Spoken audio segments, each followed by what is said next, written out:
Good morning, students. Today we are going to start our UT2 work, and the first chapter of UT2 is chapter number 8, ratio and proportion. So first of all, what is ratio? Ratio क्या है?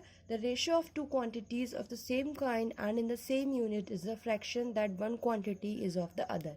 जैसे आपने fraction पढ़ा है, तो fraction में क्या है, रेशो जो है वो बिल्कुल फ्रैक्शन की तरह है. जब सेम काइंड की टू क्वांटिटीज एक दूसरे का अदर पार्ट होती हैं फ्रैक्शन की फॉर्म में, तो वो रेशो कहलाता है.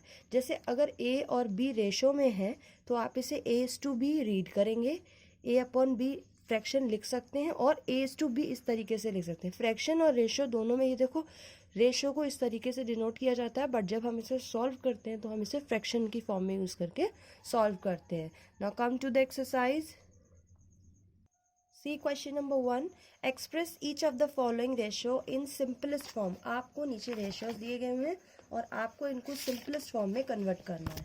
जैसे फर्स्ट क्वेश्चन देखिए, हमारा 24:40 है.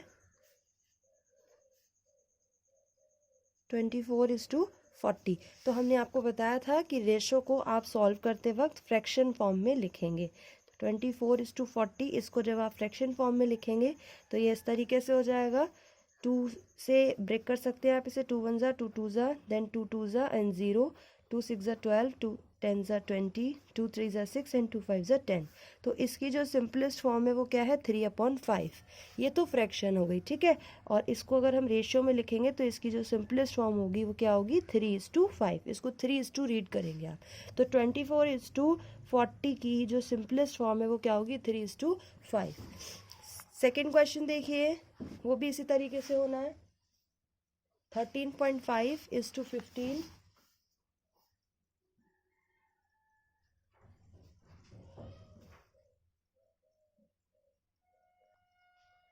ये हमारा इसका सेकेंड पार्ट है, तो इसे भी आप ऐसे ही करेंगे. 13.5:15. इसे हम फ्रैक्शन फॉर्म में लिखेंगे. 13.5. देखिए नीचे ऊपर से डेसिमल जाएगा, नीचे 0 इंक्रीज होगा, और आप इसे ब्रेक करें 5 से. 5 2 10 एंड 5 7 35. 5 3 15 एंड 0. ये 3 9 27, 3 10 30. तो इसका जो सिंपलेस्ट फॉर्म आया है वो 9/10, यानी कि 9:10 आया है. इस 9/10 को हमने 9:10 लिख लिया है. तो इस तरीके से हम करेंगे. नेक्स्ट पार्ट देखिए, थर्ड और फोर्थ पार्ट सेम है, तो मैं थर्ड बता दे रही हूँ. जैसे थर्ड होगा वैसे ही फोर्थ होगा. थोड़ा सा डिफरेंस है. थर्ड में सिंपल फ्रैक्शन प्रॉपर फ्रैक्शन दी गई है, सॉरी थर्ड में मिक्स्ड फ्रैक्शन दी गई है, और फोर्थ में प्रॉपर फ्रैक्शन दी गई है. तो पहले इसे कन्वर्ट कर लेते हैं. 3 6 18, 18 एंड 2 20. तो 20/3 इज 2. 2 7 14, 14 एंड 1 15, 15/2. हमें इसे सॉल्व करना है. तो 20/3 इज 215. ये रेशो में है ऑलरेडी, तो ये फ्रैक्शन में जब आएगा तो ये क्या हो जाएगा, इसके फ्रैक्शन में आएगी 15/2. इसे हम रिवर्स करके लिख सकते हैं. 20/3 मल्टीप्लाई, जब आपको याद होगा हमने आपको बताया है कि जब फ्रैक्शन से फ्रैक्शन डिवाइड होती है तो इधर वाली, जैसे डिवाइड का जो रूल रखता है कि डिवाइड हटाकर आप प्रोडक्ट लगा देते हैं, सेम ऐसे ही यहाँ प्रोडक्ट लगा देंगे, ये नीचे वाली फ्रैक्शन रिवर्स हो जाएगी. यहाँ पर ये 5 4 20 एंड 5 3 15, 4 2 8 एंड 3 3 9. तो इसका जो सिंपलेस्ट फॉर्म आया वो क्या आया, 8:9. ये जो हमारी फ्रैक्शन थी. सेम ऐसे ही फोर्थ क्वेश्चन होना है. वहाँ पर आपको जो फ्रैक्शन दी गई है वो प्रॉपर फ्रैक्शन है. आप इसको ऐसे ही रखे रहने देंगे और इसको रिवर्स कर देंगे, तो 9/6 हो जाएगा. जैसे मैंने किया सेम ऐसे ही आप करेंगे, ठीक है. फिफ्थ क्वेश्चन देखिए, यहाँ पर हमारे पास 3 टर्म्स हैं. 4:5:9/2. हमें इसे सिंपलेस्ट फॉर्म में कन्वर्ट करना है. तो सिंपलेस्ट फॉर्म में कन्वर्ट करने के लिए हम लोग क्या करेंगे, देखो यहाँ पर इसके डिनोमिनेटर में 2 है और किसी में नहीं है, तो सबके डिनोमिनेटर में 2 करेंगे. जब सबके एक एलसीएम की तरीके से है ये, आप इसे एलसीएम की तरह से समझ सकते हैं, लेकिन आप इसमें एलसीएम लाइन ड्रॉ नहीं करेंगे, ये हम रेशो कर रहे हैं. जैसे अगर आप यहाँ पर एलसीएम करते तो अपॉन में 2 लिखते, और 2 4 8, ऊपर 8 आता है, ये 5 ज़ा 10, यहाँ पर 10 लिखते और ये आता है 9, इस तरीके से लिखते। वो नहीं करके दिखाएंगे, बस यहाँ पे सबके डिनोमिनेटर में 2 बनाएंगे, एक के डिनोमिनेटर में। तो अगर यहाँ पर मान लीजिए आप एलसीएम ले रहे हैं, मान लीजिए यहाँ 1 है और ये 2 से कितने टाइम्स जा रहा है, 1 2 ज़ा 2, 2 टाइम्स जा रहा है, तो 2 से मल्टीप्लाई हो, नीचे यहाँ पर मल्टीप्लाई होगा, 2 से डिवाइड भी होगा। 2 से जो मल्टीप्लाई होगा वो क्या हो जाएगा, 4 2 ज़ा 8 और नीचे आ जाएगा 2। ऐसे ही सेम ये हो जाएगा 5 में 2 से जिस नंबर को आपको बनाना है नोमिनेटर में उससे मल्टीप्लाई होगी और डिनोमिनेटर में भी उसी से मल्टीप्लाई होगी। अब नीचे भी यहाँ 2 बनाना है, तो नीचे तो 2 आ जाएगा, ऊपर 5 से मल्टीप्लाई हो जाएगी, तो 5 2 ज़ा 10/2। ऐसे ही 9/2 तो ऑलरेडी है, ये एज इट। अब सबके डिनोमिनेटर में 2 बन गया, जब कॉमन टर्म आ जाती है तो उसको हम हटा देते हैं। तो ये 8:10:9, ये आपका रिक्वायर्ड आंसर है। क्लियर है? Look at question number 2। Express each of the following ratios in simplest form. हमें इन रेशियो को सिंपलेस्ट फॉर्म में बताना है, कन्वर्ट करना है। अभी हमने आपको बताया था कि रेशियो में दोनों क्वांटिटी सेम होती हैं, ठीक है, और फ्रैक्शन फॉर्म में होती है। यहाँ पर देखिए हमारी यूनिट चेंज है, ये पैसे है और ये रुपीज़ है। तो आप क्या करेंगे, यूनिट सेम करेंगे, आप छोटी यूनिट को एज इट इज़ रहने देंगे और बड़ी यूनिट को कन्वर्ट करेंगे, ठीक है। तो यहाँ पर अगर आपका ये 75 पैसे है और इस 3 रुपीज़ है, तो रुपीज़ में आपको पता है कितने पैसे होते हैं, 1 रुपीज़ में 100 पैसे होते हैं। तो 3 रुपीज़ में कितने पैसे हो जाएंगे, 300 पैसे। तो इसे, तो ये छोटी यूनिट है पैसे, तो इसे ऐसे ही रहने देंगे, इसे कन्वर्ट कर लेंगे। तो जो एज इट इज़ रहेगी उसे एज इट इज़ नोट कर लेंगे, ठीक है। इसे आप क्या लिख सकते हैं, 3 × 100, क्योंकि 1 रुपीज़ में 100 पैसे होते हैं, तो 3 रुपीज़ में 300 पैसे होंगे। जैसे ही हमने 100 से मल्टीप्लाई किया, अब ये पैसे में कन्वर्ट हो गया है। तो ये हो गया आपका 75 पैसे = 300 ज़ा 300 पैसे। अब हमने आपको बताया था कि फ्रैक्शन में क्वांटिटी सेम होती है, ये भी पैसे ये भी पैसे, तो अब इसे फ्रैक्शन में लिखा जा सकता है 75/300। पैसे हमने क्यों नहीं लिखा है, क्योंकि 75 पैसे ऊपर लिखेंगे, 300 पैसे नीचे लिखेंगे, पैसे से पैसे कैंसिल हो जाएगा। जब यूनिट सेम होती है तो फ्रैक्शन फॉर्म में यूनिट नहीं लिखी जाती। तो ये हो गया आपका 75/100। इसको सॉल्व करते हैं। 5 1 ज़ा 5, 2 बचा, 5 5 ज़ा 25, 5 6 ज़ा 30, 0 एज इट इज़, 5 3 ज़ा 15, 5 1 ज़ा 5, 1 बचा, 5 2 ज़ा 10, 3 1 ज़ा 3 एंड 3 4 ज़ा 12।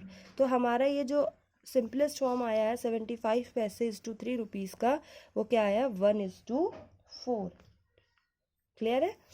ऐसे ही क्वेश्चन नंबर 2 देखिए, 1 मीटर 5 सेंटीमीटर = 63 सेंटीमीटर, ये हमारा आया है। तो यहाँ पर आपका क्या है, ये सेंटीमीटर है, ये सेंटीमीटर है, ये नहीं है, तो इसको कन्वर्ट कर लेंगे। तो आप इसको जब कन्वर्ट करेंगे तो 1 मीटर में कितने सेंटीमीटर होते हैं, 100 सेंटीमीटर। तो इसकी जगह लिख लिया 100 सेंटीमीटर प्लस ये हो गया 5 सेंटीमीटर, ठीक है, और = 63 सेंटीमीटर। 100 और 5 कितना हो गया, 105 सेंटीमीटर = 63 सेंटीमीटर। सेंटीमीटर से सेंटीमीटर कैंसिल हो जाएगा, दोनों यूनिट सेम हो गई। इसको फ्रैक्शन फॉर्म में लिख लीजिए, 105/63। इसको हम 3 से डिवाइड कर सकते हैं, 3 3 ज़ा 9, 1 बचा, 3 5 ज़ा 15, 3 2 ज़ा 6, 3 1 ज़ा, इसको हम फिर 7 से कर सकते हैं, 7 3 ज़ा 21, 7 5 ज़ा 35। तो ये हमारा आ गया 5/3 और इसका रेशो फॉर्म क्या आ गया, 5:3। Now read question number 1. If A = B = 7:5, अगर A आपको A/B की वैल्यू दी है 7:5, B = C की वैल्यू दी है 9:14, देन फाइंड A/C। हमें क्या क्या गिवन है, A/B गिवन है, क्या दिया है, 7:5, और B/C भी गिवन है, वो क्या दिया है, 9:14। तो हमें क्या निकालना है, A/17 की वैल्यू हमें बतानी है, A/C की वैल्यू हमें बतानी है। तो सबसे पहले इसको फ्रैक्शन फॉर्म में लिख लीजिए, A/B को A/B = कितना हो जाएगा, 7, दोनों साइड लिखेंगे, A/B को लिख सकते हैं A/B और 7:5 को 7, ऐसे ही B/C को क्या लिख सकते हैं, B/C और 9/14, ठीक है। और इसको क्या लिख सकते हैं, a अपॉन सी। इन दोनों की मल्टीप्लाई कर देते हैं, जो गिवन है a upon B multiply b upon C. यहाँ पर देखो दोनों साइड मल्टीप्लाई कर दिया, जब इधर की साइड मल्टीप्लाई कर रही हैं तो ऑब्वियसली इधर की भी करेंगी। ये कैसे लिखा, 7 a अपॉन बी पहले है तो a अपॉन बी की फ्रैक्शन फॉर्म भी पहले ही आएगी। 7 अपॉन 5 मल्टीप्लाई हो रही है b अपॉन सी, तो b अपॉन सी कितना है 9 अपॉन 14। यहाँ b से b कैंसिल, तो ये आपका क्या बचा a अपॉन सी, और 7 वन ज़ा 7, 7 टू ज़ा 14, 9 वन ज़ा 9 और 5 टू ज़ा 10। तो a अपॉन सी कितना आ गया आपका 9 अपॉन 10। इसको रेशो फॉर्म में लिख लीजिए, a is to c equals to 9 is to 10। यही तो हमसे पूछा गया था, a इज़ टू सी, ये आ गया। क्लियर है। क्वेश्चन नंबर 4 देखिए, if a is to b equals to 5 is to 8, b is to c equals to 16 is to 25, तो आपको a इज़ टू c की वैल्यू बतानी है। सेम ऐसे ही होगा, a अपॉन b लिखेंगे, b अपॉन c लिखेंगे, दोनों की मल्टीप्लाई कर देंगे, b से b कैंसिल हो जाएगा, जैसे अभी हमने करके दिखाया। सेम ऐसे ही होगा, बस डिजिट्स चेंज है। क्वेश्चन नंबर 5 देखिए, यहाँ पर आपको a इज़ टू b की वैल्यू दी है, b इज़ टू c की वैल्यू दी है, तो a is to b is to c की वैल्यू बतानी है। ठीक है, ये थोड़ा सा डिफरेंट है। क्वेश्चन नंबर 5 देखते हैं। यहाँ पर ये question, a is to b की वैल्यू है 3 is to 5, b is to c की वैल्यू है 10 इज़ टू 13, तो हमें a is to b is to c की वैल्यू बतानी है। तो इनको फ्रैक्शन फॉर्म में लिख लेते हैं, a अपॉन b हो जाएगा आपका 3 अपॉन 5, और ऐसे ही b अपॉन c हो जाएगा आपका 10 अपॉन 13। क्लियर है। देखो यहाँ पर हमें a is to b is to c की वैल्यू बतानी है, यानी कि b बीच में आ रहा है, यानी कि b कॉमन आ रहा है। b a के साथ भी है और b c के साथ भी, यहाँ पर आप देख रहे हैं। तो b को हम सेम यूनिट बनाएंगे। यहाँ पर b की वैल्यू अगर आप देखें तो 5 दी गई है, और यहाँ पर b की वैल्यू आप देखें तो 10 दी गई है। फ्रैक्शन फॉर्म में देखो, यहाँ b जो है वो 5 का है और यहाँ b 10 है, तो हमें इस b को सेम बनाना है। तो पहले क्या करेंगे, हम b को सेम बनाने के लिए पहले a इज़ टू b ले लेते हैं। ठीक है, a इज़ टू b है आपका 3 इज़ टू 5, जिसे अगर आप फ्रैक्शन फॉर्म में लिखेंगे तो वो क्या ऐसे ही रहने देते हैं, चाहे a इज़ टू b। अच्छा, 5 और 10 है, एक जगह 5 है एक जगह 10 है, तो यहाँ तो 10 बनाया जा सकता है 2 से मल्टीप्लाई करके, है ना। तो इसी में हम 2 से मल्टीप्लाई कर लेंगे, तो 2 से जब यहाँ करेंगे तो 2 से यहाँ भी मल्टीप्लाई करेंगे। क्लियर है। या फिर एक तरीका ये है कि हम यहाँ पर क्या करें, इसको 1 बना लेते हैं, 5 से इसको 1 बना लेते हैं, वो ज़्यादा बेटर रहेगा। इसको 1 बना लेते हैं, तो इसको 1 बनाने के लिए आपको क्या करना है, 5 को 5 से डिवाइड कर दीजिए। तो फर्स्ट टर्म आपकी क्या है 3, दोनों टर्म को आप डिवाइड करेंगे। जब 3 को आप 5 से डिवाइड करेंगे तो 3 अपॉन 5 ही आएगा, इज़ टू जब आप 5 को 5 से डिवाइड करेंगे तो क्या आएगा 1। ये वाली टर्म को ध्यान से देखिए, हमें इसे 1 बनाना था। इसे 1 बनाने के लिए इसे ऑब्वियसली 5 से डिवाइड करना पड़ेगा, तभी तो 5 5 ज़ा 1 होगा, 5 1 ज़ा 5 होगा। तो इसे 5 से डिवाइड करना पड़ेगा, तो इसे भी करना पड़ेगा, इसे करना पड़ेगा, तो ये तो ऐसे आ गया 3 अपॉन 5 इज़ टू, इसको जैसे ही 5 से डिवाइड करेंगे ये हो गया 1। अब ऐसे ही दूसरा नंबर ले लेते हैं, यहाँ पर आप लिख देंगे ऑन डिवाइडिंग ईच बाई 5। ठीक है, ऐसे दूसरा नंबर ले लेते हैं, b इज़ टू c है, वो है 10 इज़ टू 13। हमें b को 1 बनाना है, b को 1 बनाना है, यानी ये b के करस्पॉन्डिंग यही तो है। तो b को 1 बनाना है, यानी कि 10 से डिवाइड करना पड़ेगा। तो 10 को 10 से डिवाइड करेंगे 1 आ जाएगा, इज़ टू 13 को 10 से डिवाइड करेंगे, तो ऐसे ही हमने लिख के छोड़ दिया। ठीक है, ये हमारा इससे हो गया। यहाँ पर हमने 10 से डिवाइड किया, तो यहाँ पे लिख देंगे ऑन डिवाइडिंग ईच बाई 10। ठीक है, अब इनको हम क्या करेंगे, एक साथ रख लेंगे, a is to b is to c, क्योंकि b अब दोनों में कॉमन आ गया, b दोनों में 1 बन गया। तो यहाँ से a की वैल्यू क्या है 3 इज़ टू 5 आ गई। b की वैल्यू देखिए, b दो जगह है, यहाँ पर b की वैल्यू 1 है और यहाँ पर भी b की वैल्यू 1 है। ये हमने अभी करी है, इससे पहले b की वैल्यू एक जगह 5 थी एक जगह 10 थी, हमने इसे सेम करा है, इसलिए ये अब हो गया। और c की वैल्यू देखिए, यहाँ पर क्या है 13 अपॉन 10, ये आ गया आपका c। अब इसमें हमें सेम डिनोमिनेटर करना होगा, तो 5 और 10 में एलसीएम क्या आएगा 10, यानी सबके नीचे 10 बनाना पड़ेगा। इसके नीचे 10 बनाएंगे तो 2 से मल्टीप्लाई होगी, 2 से नीचे होगी तो 2 से ऊपर भी होगी, तो ये हो जाएगा 3 2 6 बाई 10। यहाँ पर 10 से ऊपर मल्टीप्लाई, 10 से डिवाइड, और ये तो 13/10 ऑलरेडी है। जब सेम डिनोमिनेटर हो जाते हैं तो डिनोमिनेटर को स्किप कर दिया जाता है और ये आपका रिक्वायर्ड आंसर है। सेम वे में क्वेश्चन नंबर 6 होगा, उसमें भी आपको A/B दिया है, B/C दिया है। A/B में B के करस्पॉन्डिंग 6 है और B/C में B के करस्पॉन्डिंग 4 है। तो एक बार 6 से डिवाइड करेंगे A/B में और B/C में 4 से डिवाइड करेंगे। सेम ऐसे ही होना है। जब दोनों के B 1 बन जाएंगे तो इस फॉर्म में हम इस तरह से A/B फॉर्म में हम लिख लेंगे जब दोनों के B 1 हो जाएंगे। ठीक है, now come to the next question. Question number 7 देखिए, divide ₹360 between Kunal and Mohit in the ratio 7:8।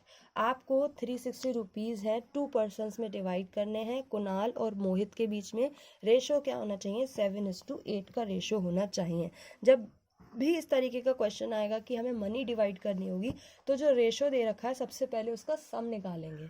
तो सम ऑफ रेशो क्या आएगा? जो दोनों टर्म्स दी गई हैं उनको ऐड कर दीजिए। 7:8 दिया है यानी 7 + 8 इक्वल्स टू कितना आ जाएगा? 15।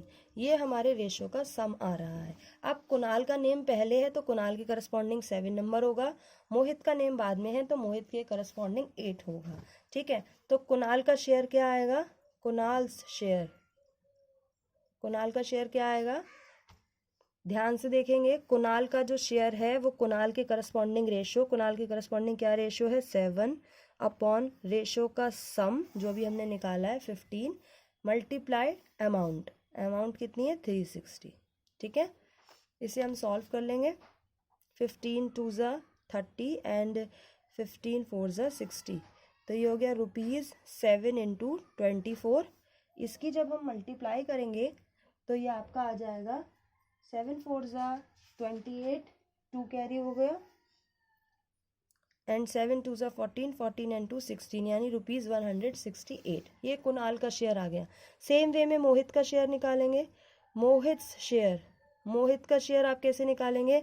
मोहित के करस्पॉन्डिंग जो रेशो है वो 8 है अपॉन टोटल रेशो का सम मल्टीप्लाई जो टोटल अमाउंट है। इस तरीके से इसको भी वही सेम कट करेंगे। 15 2 ज़ा 30, 15 4 ज़ा 60। तो ये हो जाएगा ₹8 × 24 और इसकी जब आप मल्टीप्लाई करेंगे तो 8 4 ज़ा 32, 8 2 ज़ा 16, 16 एंड 3 19। तो ये हो गया ₹192। ये हमने दो लोगों में डिवाइड कर दिया है। ठीक है, ऐसे ही आपका क्वेश्चन नंबर 8 है। यहाँ पर 9 है। यहाँ पर अमाउंट 5600 है और 3 पर्सनस के बीच डिवाइड होना है। तो ये भी हमने 2 के लिए करा था, ऐसे ही 3 के लिए करेंगे। यहाँ पर सबसे पहले आप रेशो का सम निकालेंगे। 3 और 1 4, 4 और 4 8। अब 8 आ जाएगा। जब आप ए के लिए निकालेंगे ए का शेयर तो ए के करस्पॉन्डिंग नंबर लेंगे 1 अपॉन, और जो अभी सम आया था 8, 1 अपॉन 8 इंटू दिस। ऐसे ही बी के लिए निकालेंगे तो बी के करस्पॉन्डिंग क्या नंबर है? 3, 3 अपॉन 8 इंटू दिस। ऐसे ही सी के लिए निकालेंगे तो सी के लिए करस्पॉन्डिंग है 4, 4 अपॉन 8 इंटू दिस, और इसको आप सॉल्व कर लेंगे। क्लियर है? क्वेश्चन नंबर 16 देखिए, what number must be added to each term of the ratio 9:16 to make the ratio 2:3। आपसे कहा जा रहा है कि 9:16 में कौन सी टर्म ऐड की जाए कि वो रेशो 2:3 बन जाए। अभी आपके पास जो रेशो है वो 9:16 है और आपसे कहा जा रहा है इसमें ऐसा क्या ऐड करें कि ये क्या हो जाए? 2:3 बन जाए। तो हम मान लेते हैं रेशो में क्या होता है, जो चीज़ आपके एंटीसीडेंट या आगे वाली टर्म जो कहलाती है ये एंटीसीडेंट कहलाती है, पीछे वाली जो टर्म कहलाती है कॉन्जिक्वेंट कहलाती है। तो जो टर्म आपकी एंटीसीडेंट में ऐड होगी वही आपकी कॉन्जिक्वेंट में भी ऐड होगी। तो हम मान लेते हैं कि हम x ऐड कर लेते हैं। Let x to be added. ठीक है, x टू बी एडेड। तो ये आपका 9:16 है। ठीक है, जब आप इसमें x ऐड करेंगे तो 9, पहले तो हमने इसे ऐसे लिख लिया फ्रैक्शन फॉर्म में ATQ यानी कि अकॉर्डिंग टू क्वेश्चन। 9/16 में हमने x ऊपर ऐड किया, x नीचे ऐड किया, इक्वल्स टू इन्होंने कहा है कि 2:3 हो जाए। ध्यान से सुने, 9/16 में ऐसा क्या ऐड किया जाए कि 2/3 हो जाए। तो हमने माना x ऊपर ऐड करेंगे, x नीचे ऐड करेंगे। इसको सॉल्व करेंगे, क्रॉस मल्टीप्लाई करेंगे तो ये जो 3 है ये 9 + 6 से मल्टीप्लाई करेगा, क्रॉस मल्टीप्लाई ऐसे बनती है, ये 3 यहाँ मल्टीप्लाई करेगा इक्वल्स टू 2, ये 16 + x से मल्टीप्लाई करेगा, तो 3 9 ज़ा 27 + 3 की x से होगी क्या हो जाएगा 3x इक्वल्स टू 16 2 जा 32 और इसकी 2 से होगी तो क्या हो जाएगा 2x। यहाँ देखिए 3x ग्रेटर है, 2x आपका छोटा है, स्मॉलर है, तो 2x इधर प्लस का है, इसे इधर लेके आएंगे, 3x अपनी जगह रहेगा, जब ये प्लस का है इधर आके माइनस का हो जाएगा इक्वल्स टू, यहाँ 32 ग्रेटर है तो ये अपने पोजिशन पे रहेगा, 27 को आप इधर लेकर आएंगे, 27 प्लस का था इधर आके माइनस का हो जाएगा, 3x में से 2x जाएगा क्या बचेगा x, और 32 में से 27 जाएगा क्या बचेगा 5, यानी कि ये जो x की वैल्यू आई है वो क्या आई है 5। दैट मीन्स आपको 5 ऐड करना है नीचे और 5 ऐड करना है ऊपर। क्लियर है? नाउ नेक्स्ट क्वेश्चन, ये भी आपका सेम ऐसे ही है। What number must be subtracted from each term of the ratio 7:33 so that the ratio becomes 7:15। यहाँ हमने ऐड किया था, इन्होंने लिखा था मस्ट बी एडेड, तो 9/16 में दोनों जगह x ऐड किया था, यहाँ सब्ट्रैक्टेड लिखा है तो क्या लिखेंगे 17/33 लिख के दिखाएंगे आप इस तरह से, क्योंकि सब्ट्रैक्ट करना है तो मान लेना x सब्ट्रैक्ट कर रहे हैं तो x ऊपर से x नीचे से। क्लियर है? इक्वल्स टू कितना होना चाहिए, बिकम्स में देखो 2:3 सॉरी 7:15, 7:15 बनना चाहिए, क्योंकि यहाँ सब्ट्रैक्ट लिखा है इसलिए सब्ट्रैक्ट करके दिखाया है। यहाँ 15 इससे मल्टीप्लाई कर लेगा, 7 इससे मल्टीप्लाई कर लेगा और फिर हम एज इट इज सॉल्व कर देंगे। क्लियर है?